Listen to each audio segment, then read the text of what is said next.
जी Kaif 6 chapter 12 हमने cover किया था वैक।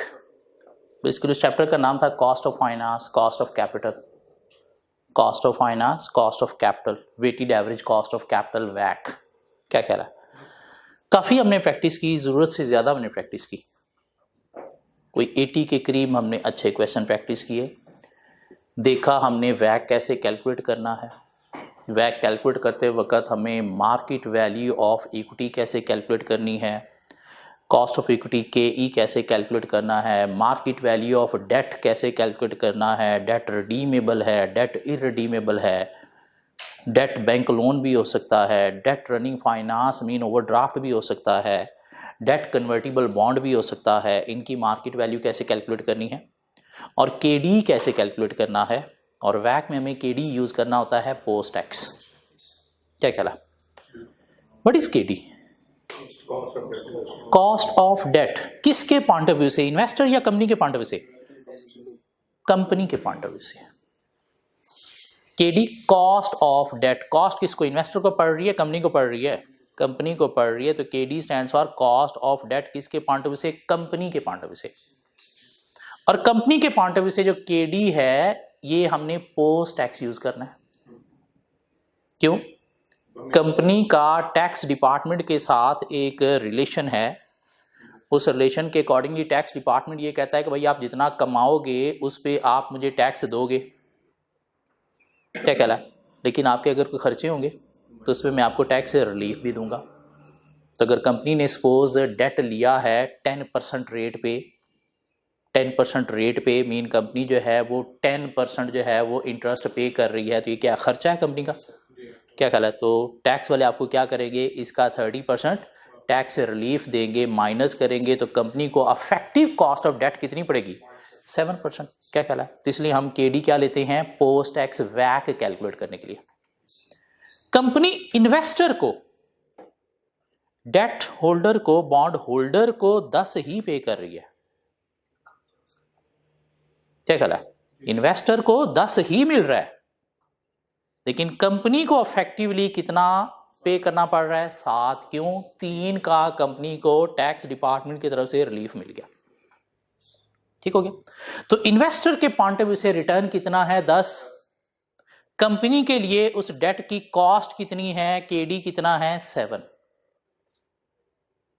इन्वेस्टर को तो टैक्स का कोई रिलीफ नहीं ना मिल रहा, टैक्स तो इन्वेस्टर तो पूरा 10 ले रहा है। क्या ख्याल है?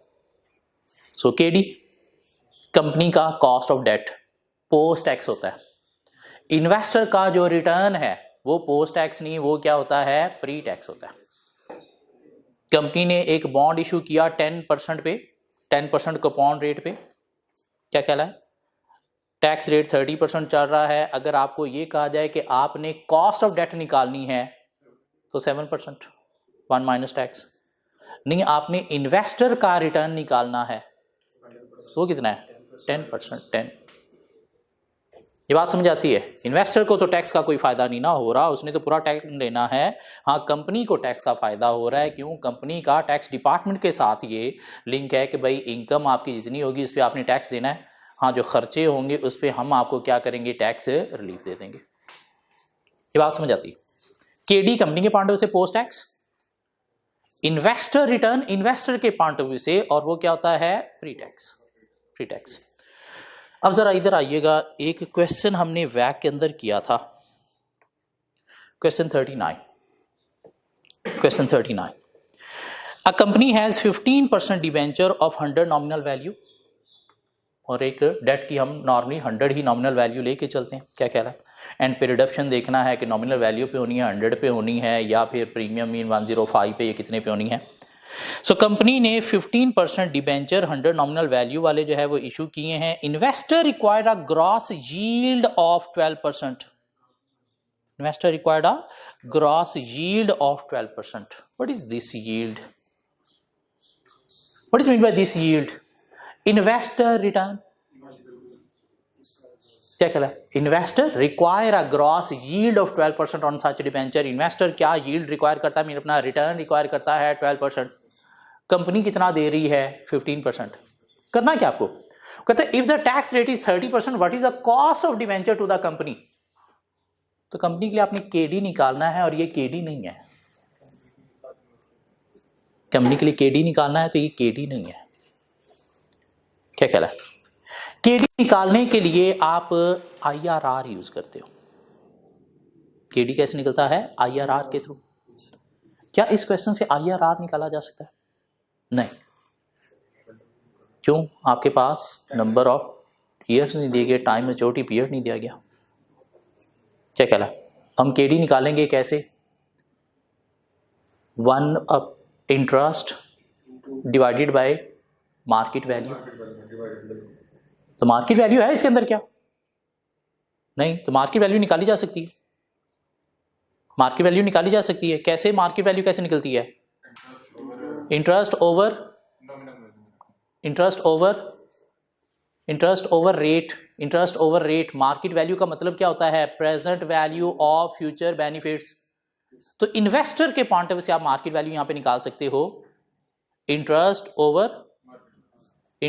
Over rate. क्या ख्याल है? रेट इसमें कितना है? ये 12%।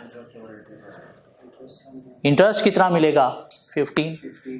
तो 15 डिवाइडेड बाय 0.12 करेंगे तो हमारे पास आ जाएगी 125 मार्केट वैल्यू। किया हुआ, ये हमने किया हुआ है, कैलकुलेट करने की जरूरत नहीं है। मार्केट वैल्यू इन्वेस्टर के पॉइंट से मार्केट वैल्यू आ गई। और अगर मार्केट वैल्यू आपके पास है, अब कंपनी के पॉइंट से आपने निकालनी है ना कॉस्ट ऑफ डेट। कंपनी के पॉइंट से कॉस्ट ऑफ डेट निकालनी है तो क्या करोगे? इंटरेस्ट इंटू 1 - टी भी करोगे। क्या ख्याल है? कंपनी 15% डिबेंचर इशू कर रही तो क्या इफेक्टिवली कंपनी को 15 देना है? नहीं।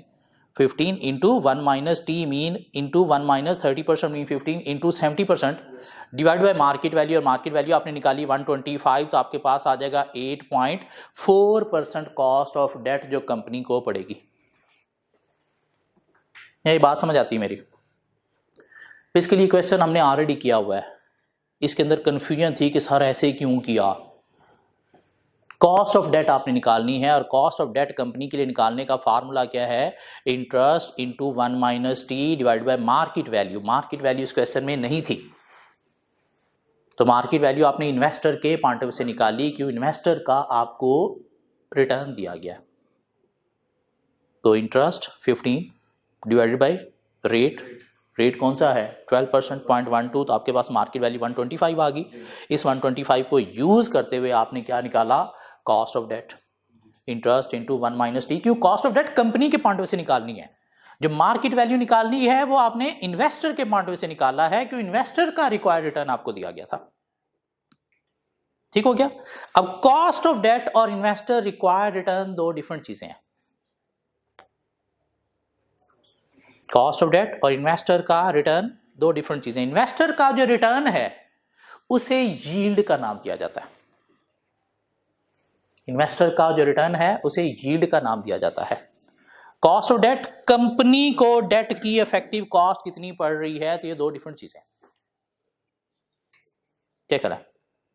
यील्ड का मतलब क्या है? इन्वेस्टर रिटर्न मीन इन्वेस्टर का इंटरेस्ट। इन्वेस्टर रिटर्न 10% आप उसे दे रहे हो तो ये क्या है? यील्ड है।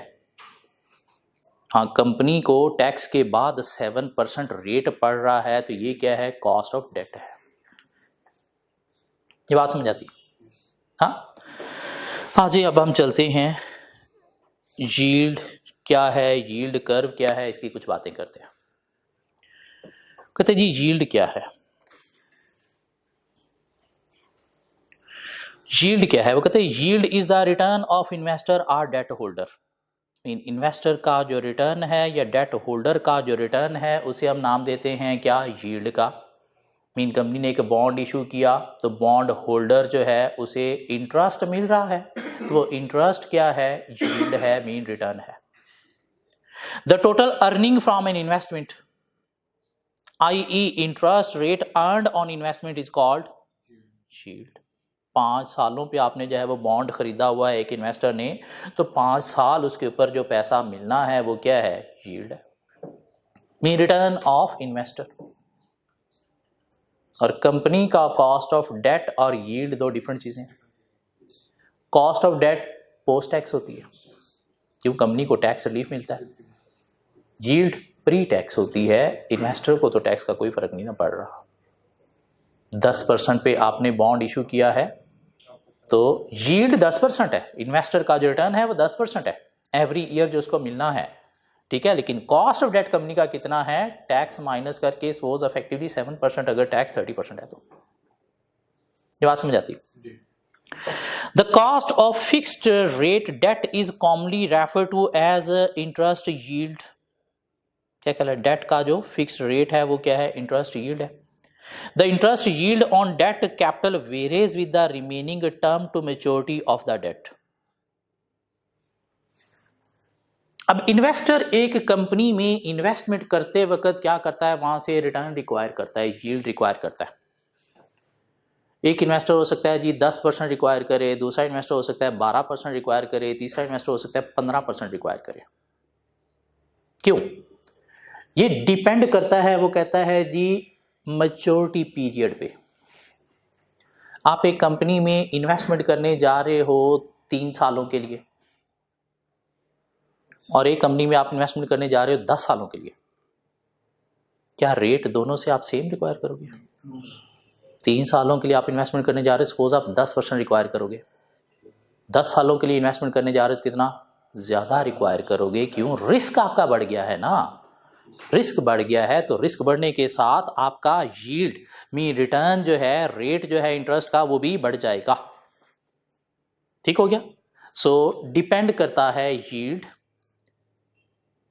किस चीज के ऊपर, टर्म ऑफ मैच्योरिटी के ऊपर। मीन मैच्योरिटी टाइम पीरियड कितना है, जितना ज्यादा टाइम पीरियड के लिए आप इन्वेस्टमेंट कर रहे हो उतना आप यील्ड मीन इंटरेस्ट रेट ज्यादा रिक्वायर करोगे, जितना कम आप टाइम पीरियड के लिए इन्वेस्ट कर रहे हो उतना यील्ड मीन इंटरेस्ट रेट आप कम रिक्वायर करोगे।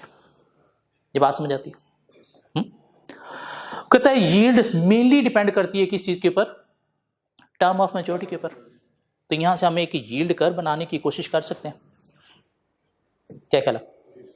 देखिएगा जरा, इधर आपने नीचे रख दिया term of maturity mean time period, और इधर आपने रख दी यील्ड। यील्ड का मतलब क्या है? यील्ड का मतलब क्या है? इंटरेस्ट।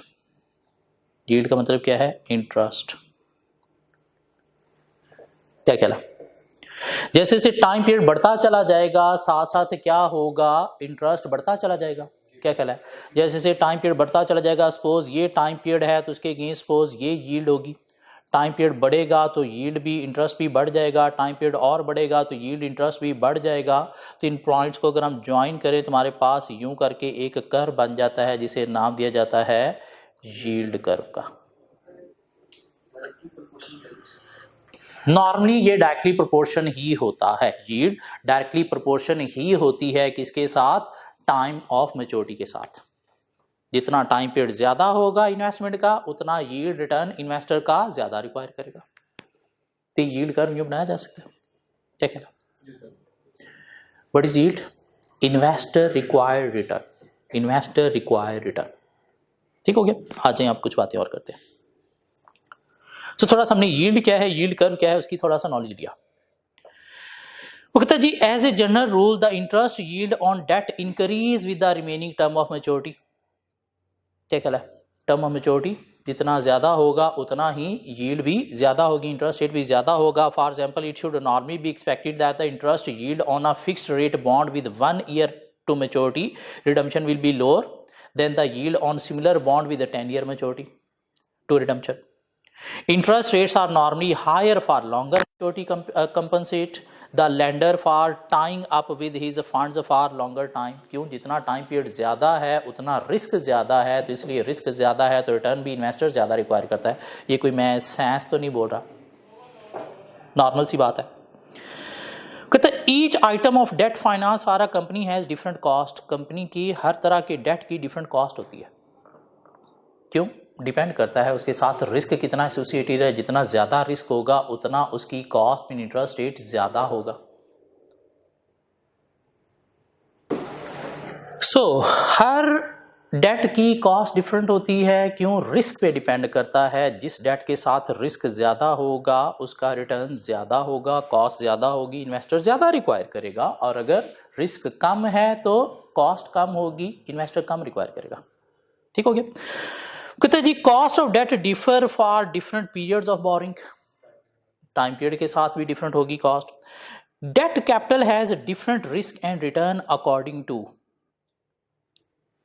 सिक्योरिटी। इन एक डेट के अगेंस्ट आपने सिक्योरिटी रखवाई है तो उसकी कॉस्ट कम होगी, एक डेट के अगेंस्ट सिक्योरिटी नहीं रखवाई तो उसकी कॉस्ट ज़्यादा होगी, इन्वेस्टर ज़्यादा मांगेगा। क्या ख्याल है? ज़्यादा मांगेगा। सिक्योरिटी अच्छी रखवाई है तो रेट कम होगा, इंटरेस्ट सिक्योरिटी बुरी रखवाई है तो रिटर्न ज़्यादा होगा। नया प्लांट, नया मशीनरी, नई बिल्डिंग आपने एज ए सिक्योरिटी रखवाई है, बिल्डिंग ऐसे एरिया में रखवाई है जहाँ पे वैल्यू बहुत ज़्यादा हाई जाती है तो इंटरेस्ट रेट कम होगा। आपने बिल्डिंग ऐसे कब्रिस्तान के एरिया में रखवा दी है, क्या ख्याल है, वहाँ पे लैंड पड़ी थी कब्रिस्तान के करीब, आपने कहा जी ये एज ए सिक्योरिटी रख लो, या आपने पुरानी मशीनरी, पुराना प्लांट जो है वो रखवा दिया एज ए सिक्योरिटी, तो फिर इन्वेस्टर रिटर्न भी ज़्यादा रिक्वायर करेगा। ठीक हो गया। डिपेंड करता है टाइम रिमेनिंग टू मेच्योरिटी के ऊपर भी। जितना टाइम पीरियड ज़्यादा होगा, 10 सालों के लिए लोन ले रहे हो तो इंटरेस्ट रेट इन्वेस्टर ज़्यादा रिक्वायर करेगा, 2 सालों के लिए लोन ले रहे हो तो रेट कम हो जाएगा। तीसरा वो कहता है जी डिपेंड करता है किस चीज़ के ऊपर, सीनियर आर सबऑर्डिनेट डेट के ऊपर। सीनियर आर सबऑर्डिनेट डेट क्या है, इसको समझने के लिए ज़रा मेरे पास इधर आइएगा। एक एग्जाम्पल, सपोज ये एक बिल्डिंग है, ये क्या है, एक बिल्डिंग है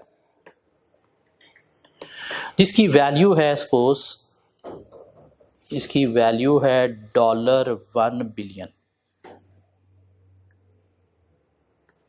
आपके पास एक ही एसेट है, आप बैंक के पास गए लोन लेने, बैंक ने कहा भाई आपकी हालत देख के ना मुझे नज़र आ रहा है कि मैं आपको जो है ना लोन मैक्सिमम भी दूंगा तो कितना दूंगा, 1 मिलियन का दूंगा। आपको लोन चाहिए कितना, कोई 6 मिलियन का। बैंक ने कहा मैं आपको मैक्सिमम 1 मिलियन का लोन दूंगा। आपके पास ऐसा ठीक है जो आप गिरवी रखवा सकते हो। एक दूसरे बैंक के पास गए आप लोन लेने के लिए, ठीक है, उसने कहा कि भाई मैं आपको जो है ना लोन दे दूंगा, कितना दे दूंगा, 3 मिलियन का दे दूंगा। आपकी रिक्वायरमेंट कितनी है? 6 मिलियन। एक तीसरे बैंक के पास आप गए, उसने कहा ठीक है भाई मैं भी आपको लोन दे दूंगा 1 मिलियन का। एक चौथे बैंक के पास गए, उसने कहा भाई ठीक है मैं भी आपको लोन दे दूंगा 1 मिलियन का, क्यों, बाकी भी आपको 1 मिलियन का दे रहे हैं, वो 3 मिलियन वाला पता नहीं कोई आपका सगा होगा दे रहा होगा, मैं नहीं दूंगा। अब आपने सोचा 6 मिलियन मैंने लेना है लोन और कैसे पूरा करूं, एक बैंक 1 से ले लूं मैं कितना, बैंक ए से ले लूं कितना, 3 मिलियन का, बैंक बी से ले लूं कितने का, 1 मिलियन का, बैंक सी से ले लूं 1 मिलियन का और बैंक डी से ले लूं 1 मिलियन का, तो मेरा 6 मिलियन जो है वो पूरा हो जाएगा। लेकिन एसेट आपके पास सिक्योरिटी में रखवाने के लिए एक ही है। अब ये एक ही एसेट आप सारे बैंकों को एज ए सिक्योरिटी रखवा सकते हो। क्यों? उसकी वैल्यू 1 बिलियन है। क्या ख्याल है, 3 मिलियन के लोन के लिए आप 1 बिलियन का एसेट रखवा दो? नहीं, तो आप उन्हें बैंकों को मना सकते हो कि भाई ये देखो एसेट जो मैं रखवा रहा हूँ एज ए सिक्योरिटी सारे बैंकों के पास, इसकी वैल्यू कितनी है, 1 बिलियन है, और उसके अगेंस्ट ये 3 मिलियन 1 मिलियन कुछ भी नहीं है यार। तो बैंक मान जाएंगे कि ठीक है इसी बिल्डिंग पे आप लोन ले लो हमसे। अब ये जो 3 मिलियन वाला बैंक है, इसकी जो है वो इस एसेट के ऊपर जो हक होगा, अगर कंपनी डूब जाती है तो पैसा कहां से लेगा, ये बिल्डिंग बेच के, क्या ख्याल है, तो उसका जो है वो इसके ऊपर जो राइट होगा वो होगा फर्स्ट। और ये बैंक को हम नाम क्या देंगे, ये सीनियर डेट होल्डर है।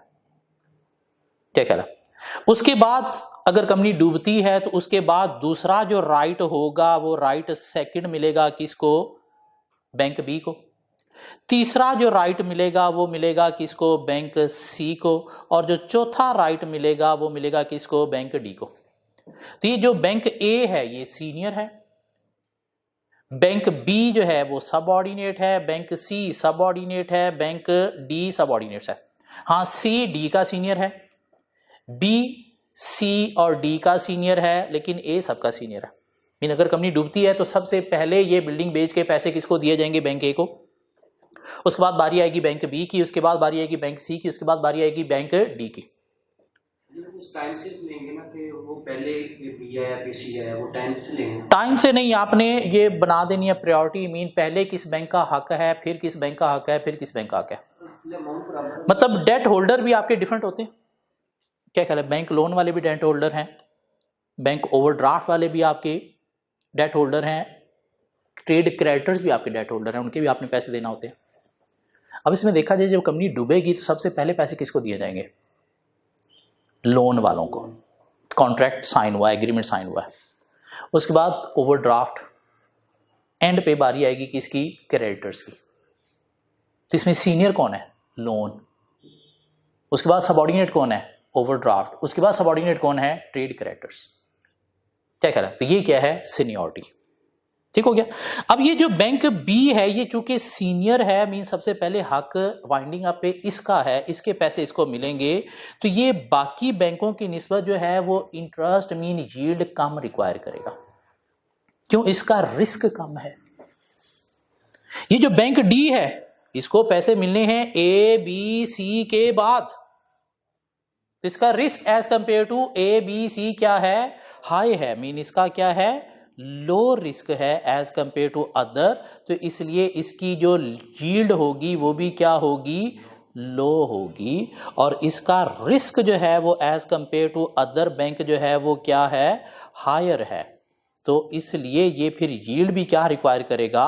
हायर यील्ड रिक्वायर करेगा। तो यील्ड डिपेंड कर रही है किस चीज के ऊपर? एक तो टाइम पीरियड के ऊपर, दूसरा सिक्योरिटी के ऊपर कि आपने रखवाई है या नहीं रखवाई, अच्छी रखवाई है या बुरी रखवाई है, और दूसरा किस चीज के ऊपर? सीनियर आर सबऑर्डिनेट डेट के ऊपर। सीनियर डेट कौन है? ये बैंक ए जिसका यील्ड रिटर्न कम होगा। सबऑर्डिनेट डेट कौन है? ये बी जिसका रेट ए के मुकाबले में ज्यादा, सी का बी के मुकाबले में ज्यादा, और डी का सबसे ज्यादा होगा। क्यों? इसका रिस्क ज्यादा है, ये सबऑर्डिनेट सबसे एंड वाला है। तो ये कॉन्सेप्ट क्लियर होता है सीनियर और सबऑर्डिनेट डेट का, सीनियर और सबऑर्डिनेट डेट का। तो हमारे पास आगे जी 3 फैक्टर्स जिसके ऊपर यील्ड डिपेंड करती है। मेन फैक्टर क्या है? टाइम टू मैच्योरिटी है। यील्ड कर्व जिसके अकॉर्डिंगली बनता है वो क्या है? टाइम टू मैच्योरिटी है। लेकिन वो कहता है सिक्योरिटी पे भी डिपेंड करती है यील्ड। यील्ड डिपेंड करती है किस चीज पे? सीनियर आर सबऑर्डिनेट डेट के ऊपर भी। सीनियर और सबऑर्डिनेट डेट का मतलब क्या है कि एट टाइम ऑफ इंसॉल्वेंसी पहला राइट किस डेट होल्डर का है? वो सीनियर है। उसके बाद आगे सारे क्या होंगे? सबऑर्डिनेट। और जिसका राइट पहला है मीन उसे पैसे मिलने ही मिलने, उसका रिस्क भी कम है तो उसका रिटर्न कम होगा। जिसका रिस्क ज्यादा है उसका रिटर्न ज्यादा होगा, मीन वो ज्यादा रिटर्न मांगेगा, ज्यादा मुंह फाड़ के पैसे मांगेगा। ओके, अब बात आ गई यील्ड कर्व क्या है। The relationship between length of borrowing and interest rate is described by the yield curve. Length of borrowing and interest rate, X axis पे length of borrowing mean time to maturity, और Y axis पे क्या? Interest mean yield आ गया। तो आपके पास क्या बन गया? यील्ड कर्व बन गया। A plot of required rate of return yield against maturity is called yield curve. Plotting mean वही जो हमने डॉट डॉट लगाए। क्या ख्याल है कि yield against term of maturity, ये जो प्लॉटिंग है इस प्लॉटिंग को कंबाइन करने को क्या नाम दिया जाता है? यील्ड कर्व का। The normal expectation is that the yield curve will slope upward through. This is not always the case. हाँ, ऐसे नहीं भी हो सकता, लेकिन नॉर्मली अपवर्ड ही होता है। क्यों? टर्म ऑफ मैच्योरिटी के साथ साथ रिटर्न जो है इन्वेस्टर का वो बढ़ता चला जाता है। Interest yield on similar debt instrument can be plotted on graph with x-axis representing the remaining time to maturity and y-axis showing the interest yield. So a graph which shows the term structure of interest rate is called yield curve. एक और yield curve की definition मिल गई हमें कि वो graph जो term structure of interest rate को show कर रहा है। term structure of interest rate, term कौन सा? maturity term, उसे क्या नाम देता है? yield curve का। तो यहां तक कि yield का मतलब क्या है ये समझ आ गया। yield किन 3 फैक्टर्स पे डिपेंड करती है ये पता चल गया। मेन फैक्टर कौन सा है? Term to maturity, time period. ठीक हो गया। और यील्ड कर्व क्या है? टर्म टू मैच्योरिटी और इंटरेस्ट यील्ड का जो रिलेशनशिप या उनकी जो प्लॉटिंग है उसे हम क्या नाम देते हैं? यील्ड कर्व का। यील्ड का मतलब क्या है? Investor required return, investor required return. हम वैक के कैलकुलेशन में इन्वेस्टर रिक्वायर्ड रिटर्न यूज करते रहे। क्वेश्चन के अंदर अगर नहीं होता था तो हम निकालते थे आईआरआर के थ्रू, लेकिन कंपनी के पॉइंट ऑफ व्यू से हम वो कॉस्ट ऑफ डेट निकालते थे और वो पोस्ट टैक्स होती थी। वही अगर प्री टैक्स हो जाए तो वो क्या हो गया? यील्ड हो गया। क्या कहला? पोस्ट टैक्स है तो वो क्या है? कॉस्ट ऑफ डेट है, केडी है। उसी को अगर प्री टैक्स कर लें टैक्स के इफेक्ट के बिना तो वो क्या है? यील्ड है। क्या कहला? तो अगर उसी तरह का क्वेश्चन आपको दे दिया जाए और उसमें कहा जाए कि आप यील्ड निकालें इन्वेस्टर की, तो टैक्स का इफेक्ट लिए बिना आईआरआर निकाल दोगे तो आपके पास क्या आ जाएगी? केडी नहीं, yield. KD cost of debt, KD क्या है? कॉस्ट ऑफ डेट, और वो पोस्ट टैक्स ही लेना है हमने वैक में, और वो कंपनी के पॉइंट ऑफ व्यू से। यील्ड इन्वेस्टर का रिटर्न, ऑलमोस्ट दोनों चीजें सेम है, सिर्फ डिफरेंस क्या है? केडी पोस्ट टैक्स है, यील्ड प्री टैक्स है। दोनों कैसे निकलेंगे? आईआरआर के थ्रू। क्या कहला? आईआरआर के थ्रू निकलते थे। मार्केट वैल्यू हम लेते थे ईयर 0 में, डिस्काउंटिंग करते थे, एक रेट पे सपोज 10% पे एनपीवी निकालते थे, देखते थे पॉजिटिव नेगेटिव है तो दूसरे हम एक डिस्काउंट फैक्टर पे एनपीवी निकालते थे, आईआरआर के फार्मूला में पुट करते थे तो हमारे पास आईआरआर आ जाता था। अगर हमने टैक्स का इफेक्ट लिया तो केडी होता था और हम ऑलवेज केडी यूज करते रहे, क्यों? वैक कैलकुलेट करते रहे। अगर यील्ड यूज करना है तो उसके अंदर टैक्स का इफेक्ट नहीं लेना, बस। ये बात समझ आती सर? आज हम कुछ एक दो क्वेश्चन की तरफ चलते हैं। ये क्वेश्चन देखिएगा please. A company has issued a bond that will be redeemed in 4 years. Redeemable bond है, 4 सालों पे redeem होगा। The bond has a nominal interest rate of 6%. What is this 6%? Coupon rate. Coupon rate. The required rate of return on the bond is 6%, और उस पे जो required return है वो कितना है? 6% है। Calculate what the market value of the bond would be if the required rate of return was 5%, 6% और 7%। वैसे तो उसने कहा रिक्वायर रेट 6% है, लेकिन उसने कहा नहीं, आपने मार्केट वैल्यू निकाल के देनी। अगर रिक्वायर रेट 5% हो, 6% हो और 7% हो तो मार्केट वैल्यू निकालनी है। क्या ख्याल है? इंटरेस्ट हमारे पास है और मार्केट वैल्यू निकालते वक्त हम ईयर 1 to टाइम पीरियड तक लेते हैं इंटरेस्ट, और हम साथ क्या लेते हैं? रिडम्पशन वैल्यू लेते हैं। क्या ख्याल है? क्वेश्चन में ना गिवन हो तो हम कितनी यूज करते हैं? 100 यूज करते हैं। क्या ख्याल है? तो उसने मार्केट वैल्यू पहले जो है वो 5% के अकॉर्डिंगली निकाली कि ईयर 1 to 4 में आपको 666 मिलना है और ईयर 4 में 100 भी मिलना है, मीन 100.06 मिलना है। क्या ख्याल है? 5% आप डिस्काउंट फैक्टर अप्लाई किया, आप इसकी बजाय एंटी भी अप्लाई कर सकते हो। एंटी अप्लाई करके मार्केट वैल्यू आपके पास आ गई 5% के अकॉर्डिंगली 103.54।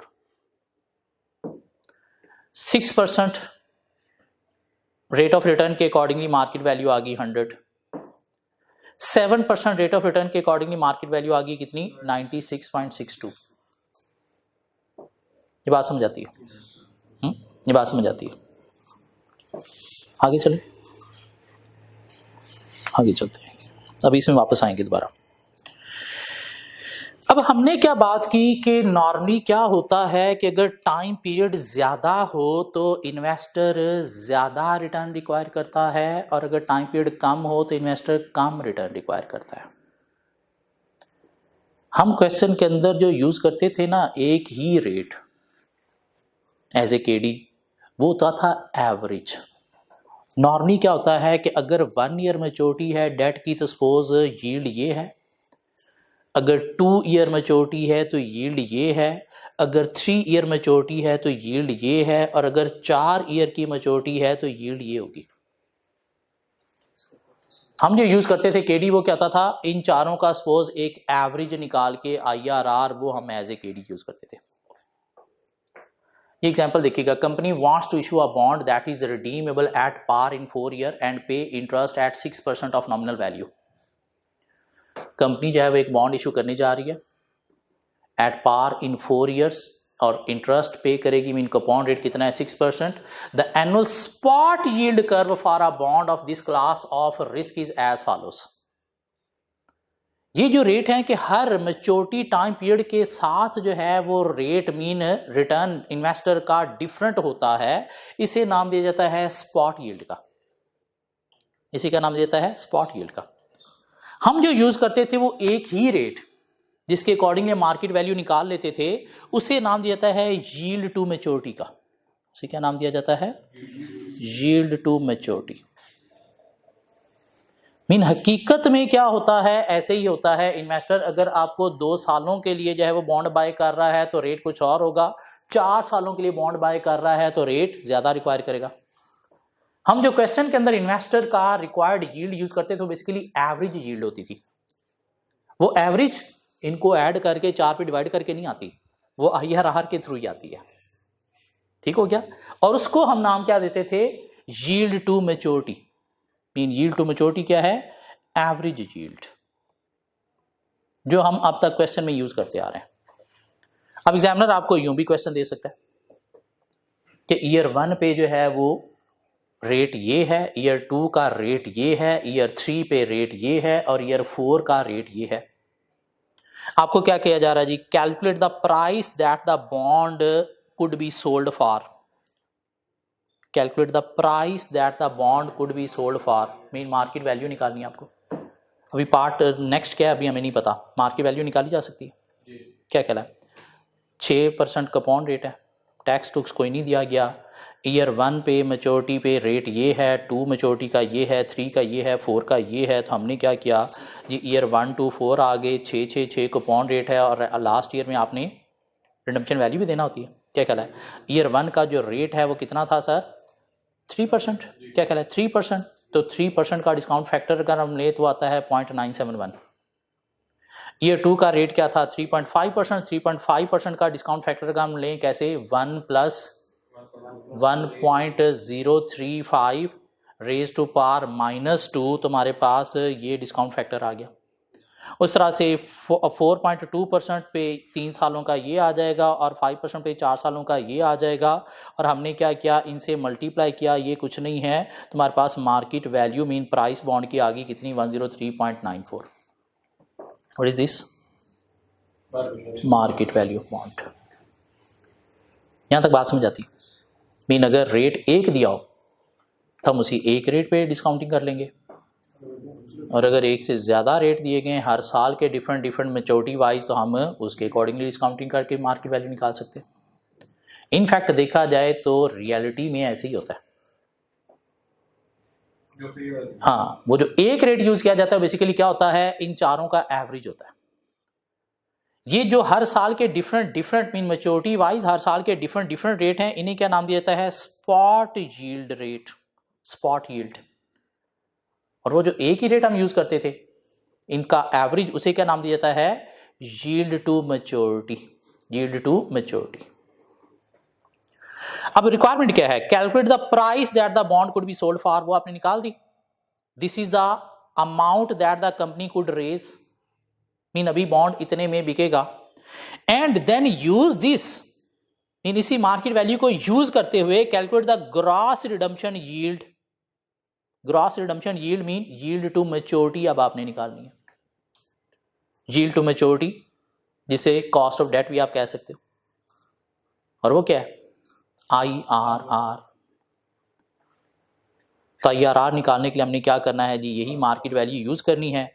IRR निकालने के लिए हमने सपोज इसने 4% 6% पे लिया है, हम पहली NPV 10% पे निकालेंगे। पहली NPV 10% पे निकालेंगे यही मार्केट वैल्यू यूज करते हुए, और देखेंगे अगर वो नेगेटिव है तो दूसरी NPV हम किस पे निकालेंगे? 5% पे। अगर वो पॉजिटिव है तो दूसरी NPV हम 15% पे निकालेंगे। IRR के फार्मूला में पुट करेंगे, तुम्हारे पास IRR आ जाएगा कितना? 4.91%। कैलकुलेट करके देखेंगे, आज देखते हैं। 4 साल है, 4 साल है। ईयर 0 है, ईयर 1 to ईयर 4 है और ईयर 4 है। ऐसे करते थे हम। क्या कहता है? सो PV eight the rate of 10% पहले हम निकाल लेते हैं। कितनी मार्केट वैल्यू कितनी निकली थी सर? 103.94। क्या कहला है? तो ईयर 0 में 103.94 नेगेटिव होगा। ईयर 1 to 4 में हमें मिलना है कितना जी? 6। क्या कहला है? 6 into 1 - 1.10 raise to power -4 divided by 0.1, और इधर क्या आ जाएगा 100 redemption value divide by 1.10 raise to power 4। तो यहाँ पे हमारे पास एनपीवी आ जाएगी। क्या ख्याल है? जी सर। कैलकुलेट कीजिएगा ज़रा कितनी आती है। ऐसे निकलेगी ना NPV eight the rate of 10%। देखिएगा कितनी बनती है।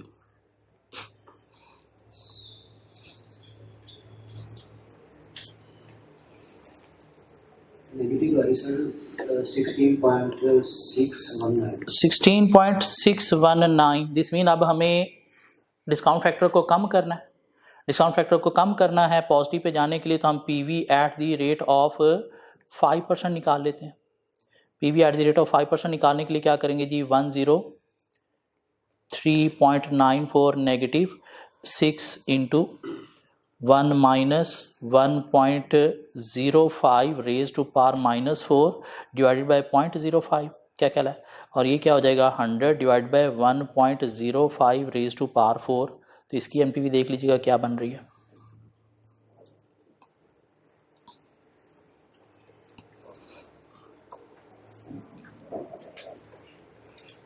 इसकी एमपीवी क्या बन रही है? सर पॉइंट्स में थोड़ा छोटा कर लेता हूं। इसकी भी नेगेटिव आ रही है ना, निकाल दो। नेगेटिव आ रही है, निकालो जरा। आज क्या बनती है नेगेटिव? निकाल के दो मुझे नेगेटिव की आप बन रही है। माइनस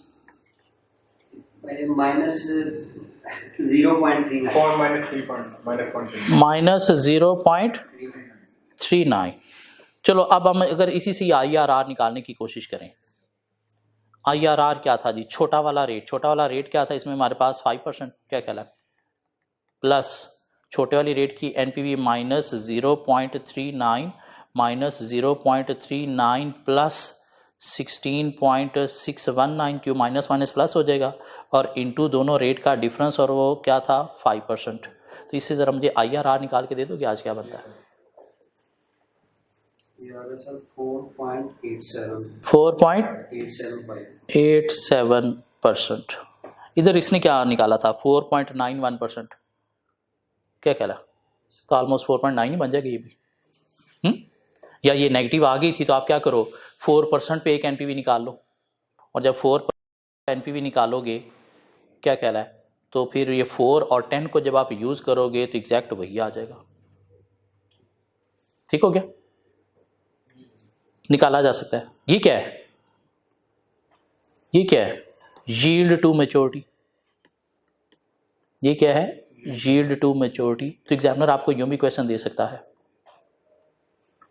कि आप क्या करो, पहले जो है वो हर मैच्योरिटी के अकॉर्डिंगली जो है वो डिस्काउंट फैक्टर ये हैं। तो आप क्या निकालो, प्राइस ऑफ बॉन्ड निकालो, मीन मार्केट वैल्यू निकालो, फिर इसको यूज करते हो आपने क्या निकालना है, gross redemption yield mean yield to maturity निकालनी है, जो आगे उसने दे दिया यील्ड टू मैच्योरिटी, या यही क्या है कॉस्ट ऑफ डेट भी, अगर टैक्स है ही नहीं तो, अगर टैक्स का इम्पैक्ट है ही नहीं यही कॉस्ट ऑफ डेट भी है। हाँ, दिस मीन रेट एक दिया हो तो फिर भी हम मार्केट वैल्यू निकाल सकते हैं। रेट अगर हमें मैच्योरिटी की टर्म के अकॉर्डिंगली डिफरेंट दिए हो तो फिर भी मार्केट वैल्यू निकाल सकते हैं। उसी से ही हम क्या कर सकते हैं, निकाल सकते हैं अपना यील्ड टू मैच्योरिटी भी। अब अगर ये 4.91 जो आपने निकाला है यील्ड टू मैच्योरिटी, अगर आप क्या करो इस 4.91 पे जो है वो इसकी डिस्काउंटिंग करके मार्केट वैल्यू निकालो, तो कि देखो यही बननी चाहिए। ट्राई करके देखें। आए देखिएगा जरा, ईयर मार्केट वैल्यू हम निकालने जा रहे हैं, ईयर 1,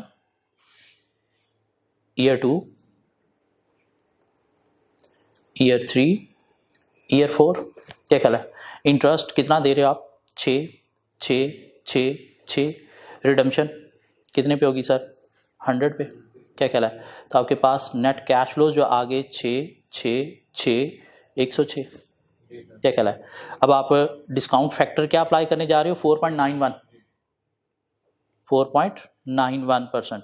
सो क्या करोगे आप, 6 into 1 minus 1.0491 raise to power -4 divided by 0.0491, ऐसी? क्या ख्याल है?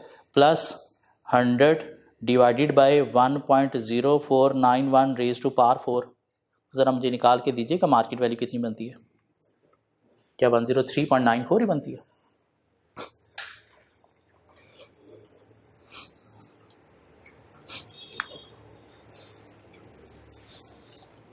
हाँ जी 103.87 94 या 87 मीन उसी के करीब करीब ही आपकी मार्केट वैल्यू बनेगी। ये बात समझ आती है? मीन अगर एक रेट दिया हो तो वो क्या होता है, yield to maturity mean average maturity yield.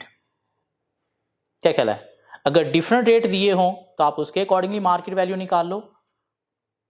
उनका जब एवरेज लोगे आप तो एवरेज मीन रेट जो निकलेगा उसके अकॉर्डिंगली मार्केट वैल्यू आपकी वही निकलेगी जो डिफरेंट रेट के अकॉर्डिंगली निकल रही है।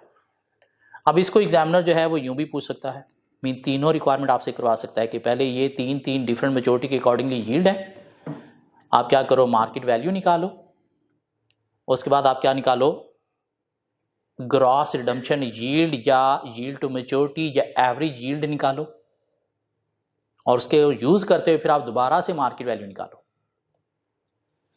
या ये पहली रिक्वायरमेंट उसने नहीं दी, उसने कहा जी आप क्या निकालो यील्ड टू मैच्योरिटी निकालो। तो यील्ड टू मैच्योरिटी निकालना का मतलब क्या है, IRR। तो IRR के लिए तो मार्केट वैल्यू ईयर जीरो में चाहिए चाहिए।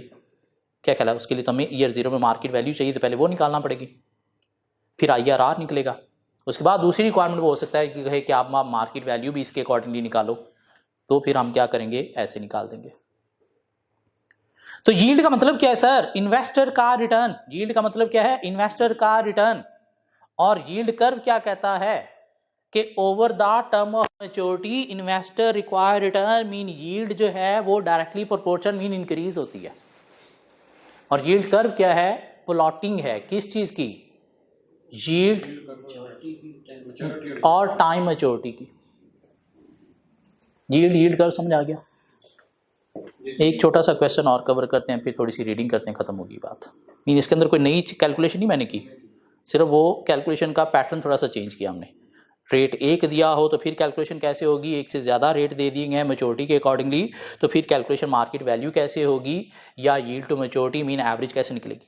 मीन इनकी जो एवरेज निकली है वो एवरेज हमने निकाली है क्या 4.91%। और वह एवरेज इन चारों को ऐड करके 4 पे डिवाइड करने से नहीं आई, वो कैसे आई है? IRR के थ्रू, इसी डेटा के IRR के थ्रू, इंटरेस्ट कूपन रेट 6%। क्या ख्याल है? लेकिन मार्केट वैल्यू हमें पहले निकालना पड़ी, इन्हीं को यूज करते हुए 103.94 जो हमने यूज की, तुम्हारे पास IRR आ गया कितना 4.91%। क्या ख्याल है? 4.9%। हाँ, उसके अकॉर्डिंगली मार्केट वैल्यू हमने चेक की तो वो भी उतनी आ रही थी। आगे चलते हैं जी,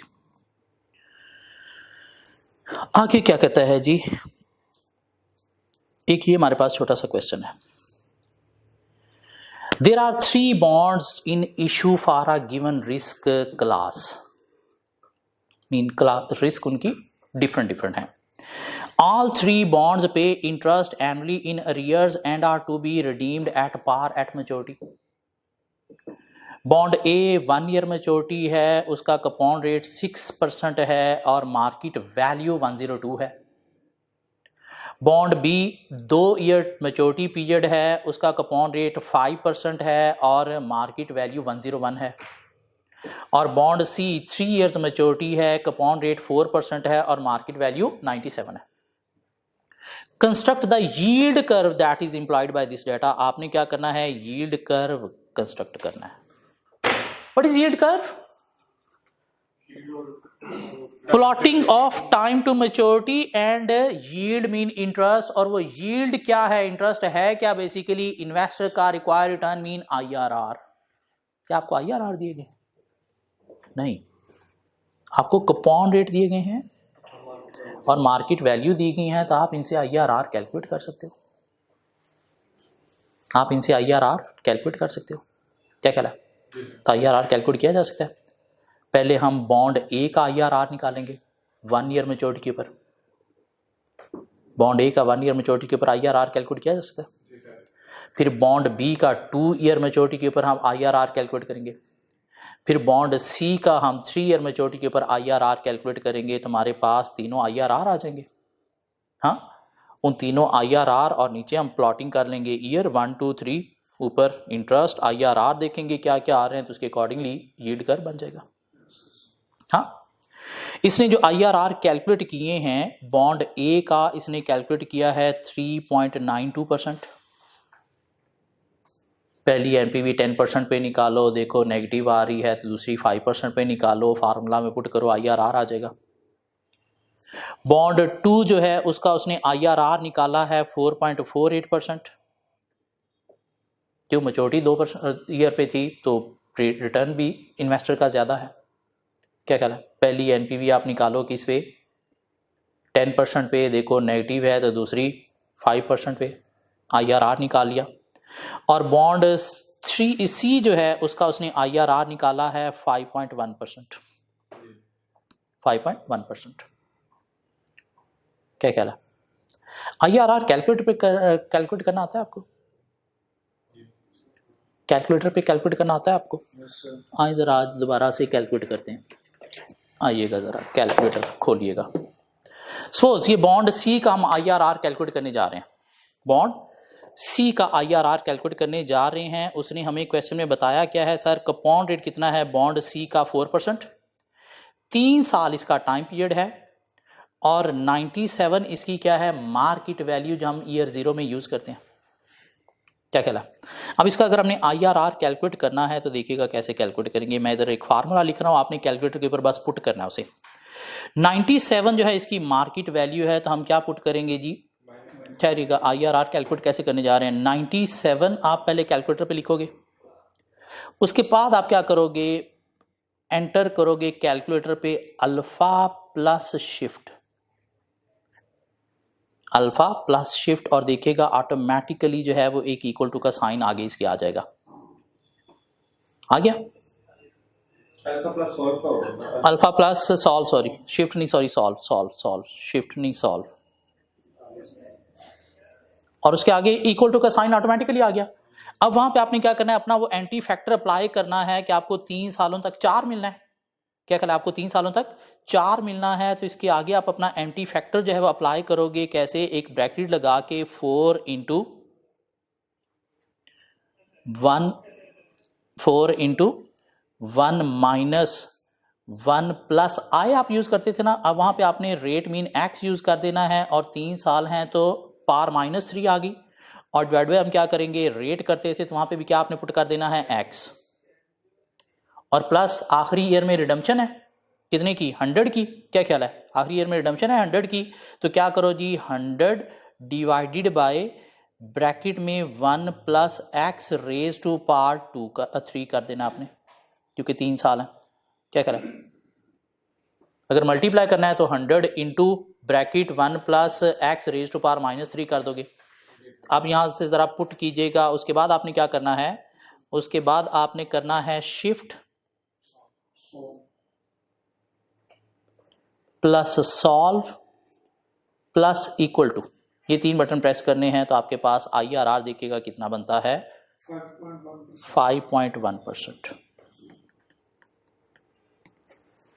और देखिएगा इधर कितना निकला हुआ है, 5.1%। इस तरह से वो जो दूसरा बॉन्ड था उसका भी आप निकाल सकते हो। कूपन रेट कितना है, 5%। कूपन रेट कितना है, 5%, और मार्केट वैल्यू कितनी है, 101। क्या ख्याल है? तो उसमें आप क्या पुट करोगे, 101 अल्फा सॉल्व, यहाँ पे 5 आ जाएगा। क्या ख्याल है?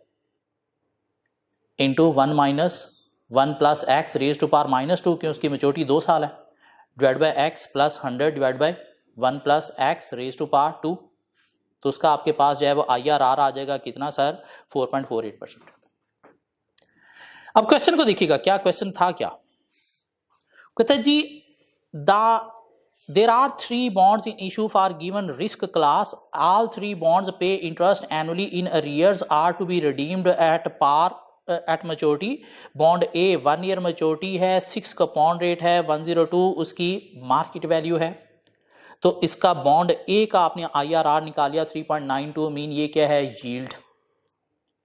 बॉन्ड बी की आपने यील्ड निकाली 4.48%, और बॉन्ड सी की आपने यील्ड निकाली कितनी, 5.1%। अब आप यहां से कर बना सकते हो। क्या कहला, इधर क्या आ गया, time to maturity. Suppose year 1 है, ईयर 2 है, ईयर 3 है, और इधर क्या आ जाएगी यील्ड,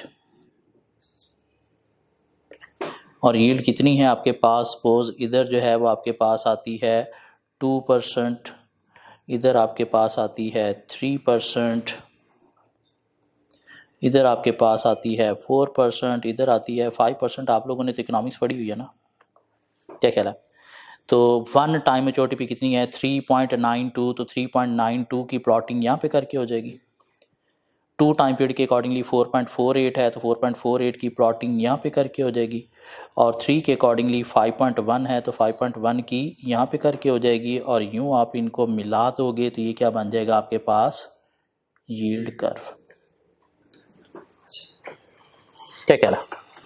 सो यील्ड कर्व, यील्ड समझ आ गया हमें। यील्ड क्या है? इन्वेस्टर का required return mean interest on investment. Depend करता है 3 फैक्टर्स पे, मेनली टाइम टू मैच्योरिटी पे। ज़्यादा मैच्योरिटी तो यील्ड ज़्यादा, इन्वेस्टर का रिक्वायर्ड रिटर्न ज़्यादा, कम तो कम। सिक्योरिटी पे डिपेंड करता है अच्छी बुरी या है या नहीं है, और डेट की सीनियोरिटी और सबऑर्डिनेट्स पे डिपेंड करता है। सीनियर डेट जिसका रिस्क कम है, जिसको पहले पैसे मिलने हैं, सिक्योरिटी बेच के जिसका हक पहला है। सबऑर्डिनेट जिसका रिस्क ज़्यादा है, जिसका सिक्योरिटी बेचने में बाद में हक है, जिसका इंसॉल्वेंसी में पैसा बाद में निकलना है। ठीक हो गया। और यील्ड कर्व क्या है? मेनली टाइम मैच्योरिटी के साथ यील्ड मीन इंटरेस्ट रेट। और इन्वेस्टर का जो रिक्वायर्ड रिटर्न अब तक हम क्वेश्चन में यूज करते आए हैं, वो हम यूज करते हैं एवरेज। वो एवरेज कैसे निकलती है? वो एवरेज IRR के थ्रू, IRR के थ्रू आपको निकाल के दिया होता था। नहीं होता था तो आप IRR के थ्रू निकाल लेते थे मार्केट वैल्यू को यूज करते हुए। क्या ख्याल है? और अगर वो कह दे कि इन्वेस्टर का रिक्वायर्ड रिटर्न जो है वो 1 ईयर मैच्योरिटी पे इतना है, दूसरे साल पे इतना है, तीसरे पे इतना है, चौथे पे इतना है, तो फिर आप उनको यूज करते मार्केट वैल्यू निकाल लोगे। कैसे? जैसे अभी हमने ये क्वेश्चन किया, ये क्वेश्चन किया हमने। क्या ख्याल है? ईयर 1 पे रिटर्न ये है, 2 पे ये है, 3 पे ये है, 4 पे ये है। और मार्केट वैल्यू का मतलब क्या होता है? Present value of future benefits. तो इन्वेस्टर को बेनिफिट मिलना क्या है? यहाँ से 6 का बेनिफिट मिलना है, और हर साल में 100 भी वापस मिलना है। क्या ख्याल है?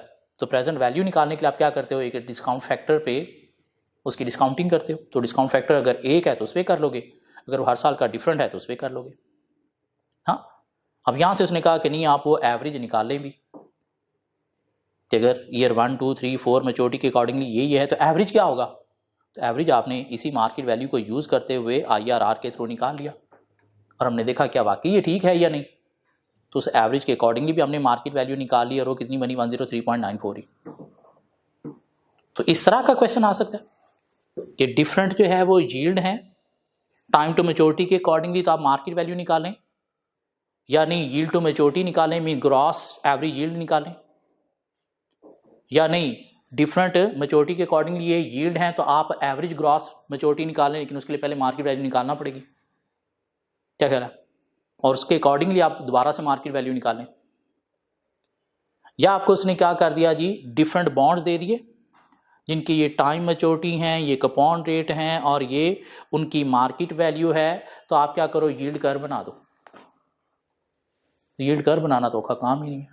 IRR निकालने हैं तीनों के। हाँ, वो फार्मूला हमने देख लिया कैलकुलेटर से कैसे निकाला जा सकता है, तो कैलकुलेटर से भी निकाल के IRR हम क्या कर सकते हैं? यील्ड कर्व बना सकते हैं, क्विकली बन जाएगा। हाँ, आइए आप कुछ चीज़ें और पढ़े। हाँ जी, थोड़ी सी रीडिंग और करते हैं, उसके बाद ख़त्म करते हैं इसको।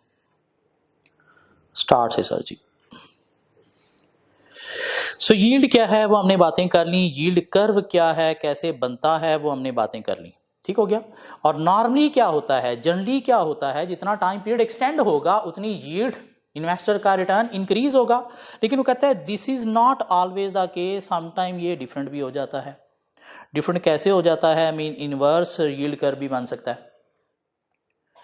However, on occasion the yield curve might slope downward when it is said to be negative or inverse, mean अगर फ्यूचर में इंटरेस्ट रेट के कम होने की प्रेडिक्शन हो, तो जैसे टाइम पीरियड बढ़ता चला जाएगा, इंटरेस्ट रेट कम होता चला जाएगा, तो उस सूरत में इन्वर्स यील्ड कर्व भी बन सकता है। मीन ईयर 1 पे जो है वो ये इंटरेस्ट था, ईयर 2 पे जो है वो इंटरेस्ट कम हो गया, ईयर 3 पे जो है वो इंटरेस्ट और कम हो गया। When the yield curve is inverse, this is usually an indication that the market expects short-term interest rate to fall at some time in future. लेकिन short term होता है, long term नहीं होता। और द लॉन्ग टर्म देखा जाए तो जितना टाइम पीरियड ज़्यादा हो उतना ही इन्वेस्टर का रिस्क ज़्यादा होता है, तो यील्ड भी बहुत ज़्यादा रिक्वायर करता है।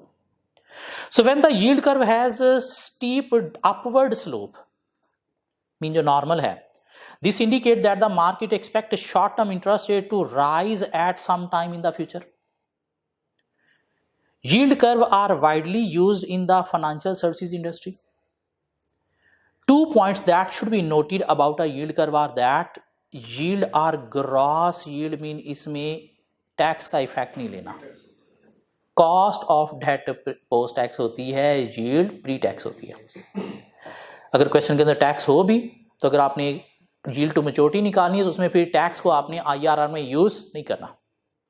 हाँ, कंपनी का केडी यूज करते वक्त, पोस्ट टैक्स यूज करते वक्त हम टैक्स इनकॉर्पोरेट करेंगे IRR में भी, मार्केट वैल्यू में भी, कंपनी के पॉइंट ऑफ व्यू से।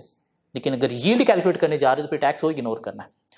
अ yield curve is constructed for risk free debt securities such as government bond. Mean ये जो रिटर्न हमें मार्केट से मिल रहे होते हैं, कितना टाइम मैच्योरिटी है तो इसका यील्ड ये होगा, इतना टाइम मैच्योरिटी है तो इसका यील्ड मीन रिटर्न ये होगा। ये नॉर्मली जो है गवर्नमेंट जो बॉन्ड्स हैं उसके अकॉर्डिंगली देखा जाता है। मीन मार्केट में यील्ड चल रही होती है कि 2 ईयर मैच्योरिटी की यील्ड ये है, 5 ईयर मैच्योरिटी वाले बॉन्ड की यील्ड ये है, तो ये गवर्नमेंट बॉन्ड के अकॉर्डिंगली चल रही होती है। A yield curve therefore show risk free yield as the same implies risk free debt is debt where the investor has no credit risk whatsoever because it is certain that the borrower will repay the debt at maturity। इसलिए वो एक average market में चल रहा होता है।